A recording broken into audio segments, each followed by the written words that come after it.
அது என்ன கூட சொல்கிற ஒரு விஷயம், டேய் இந்த படத்தில் உனக்கு 10 நாள் வேலை இருக்குது, 10 நாள் சம்பளம் வரும், இது வேணுமா? இல்லை ஒரே ஒரு சீன் நீங்கள் நானும் போட்டியாக இருக்கும், உனக்கு இது வேணுமா? எது வேணாலும் நீயே சேர்ந்து சொல்லுவேன். எனக்கு இது ஒரு சீன் போடும். ஆனால் நான் 10 நாள் போனால் 10 நாள் சம்பளம் கிடைக்கும். ஆனால் இந்த ஒரு சீன் போனால் டிவி கிளிப்பிங்ஸில் வரும். அந்த பூவோட சேர்ந்த நாறு மணக்குங்கிற மாதிரி அவரோட நம்மளை வந்து ஒரு 10 பேரில் வடிவேல் கூட 10 பேர் நடிக்காயா, அந்த 10 பேரில் நம்ம ஒரு ஆளாக இருக்குங்கிறத மிகப்பெரிய பேசப்படுவோம். அப்போ நாம செலக்ட் பண்ணுறது.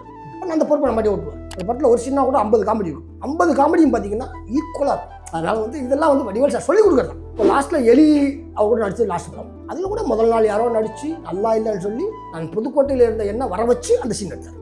அந்த அளவுக்கு சீன் வந்து இந்த சீனை இவன்ட்ட கொடுத்தா காலங்காலத்துக்கு அது நிலச்சி நிற்கும் அப்படின்னு எனக்கு இல்லை. எனக்கு தான் முத்துக்காலைக்கு தான் கொடுத்தாரு அப்படின்னு. வடிவேல் அண்ணன் கூட நடிக்கிற எல்லாத்துக்குமே அந்த பவர் தொழில் கற்றுக் கொடுத்தோம் இல்லையா.